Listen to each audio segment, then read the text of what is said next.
মুসলিম যদি মারা যায় তা আমরা সেখানে হাজির হওয়ার চেষ্টা করি। আমরা সকলেই জানি যার মৃত্যু জীবনে যার জীবন আছে তার মৃত্যু ছাড়া একদিন গ্রহণ করতে হবে।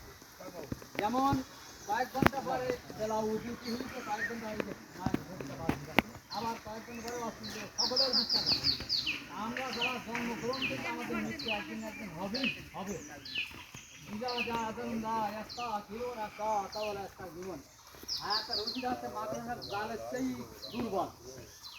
আমরা খুব শক্তিশালী থেকেই বুদ্ধিমত্তা থেকেই বহু কিছু অট্টালিকা সম্পদের গৌরব করি, কিন্তু তা না। আমাদের হচ্ছে আল্লাহ তাআলা ওই মাদ্রাসার জাল যেমন কিছু আছে বলতে আমাদের হায়াতের রুচিটা।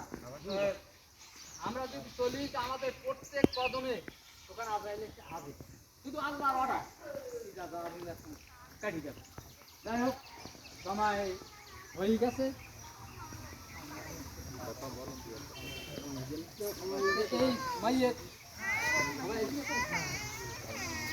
এই মাইয়ের দুনিয়ার চলার পথে যদি কোনো অন্যায় অপরাধ করে থাকে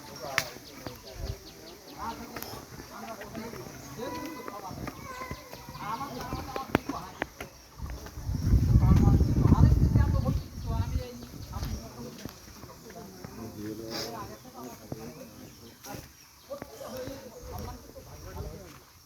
প্রতি বছর মাহফিল দিতে আগ্রহ করি, কয়েক বছর আর হয় না, সময় আমাদের জাগার অভাব। যাই হোক, ওনার স্বামী বেঁচে আছে। আরেকটা স্ত্রীর জন্য সুসংবাদ আছে, ঘর গৃহস্থী স্বামী স্ত্রী, স্বামী বেঁচে থাকাকালীন স্ত্রী মারা যায়, তার সবচেয়ে বড় সুসংবাদ আল্লাহ তাআলা তার জান্নাত দেয়, এই স্বামী যদি ক্ষমা করে থাকে। তা যাই হোক, তার স্বামী অল্প 1 মিনিটের মতো কিছু কথা বলবে এবং তার বড় পুত্র আছে। আসসালামু আলাইকুম।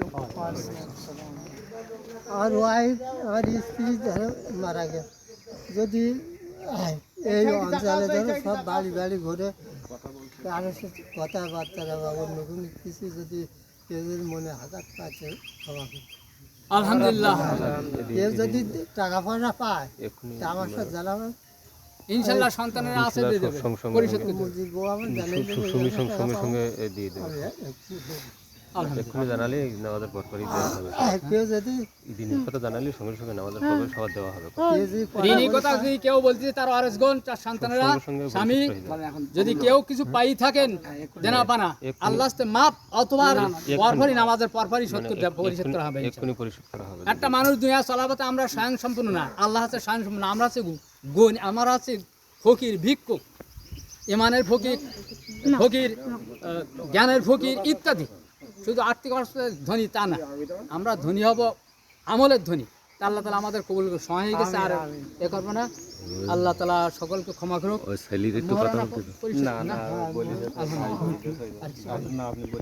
ঠিক আছে, আমরা জানাজা শুরু করি। তোমাদের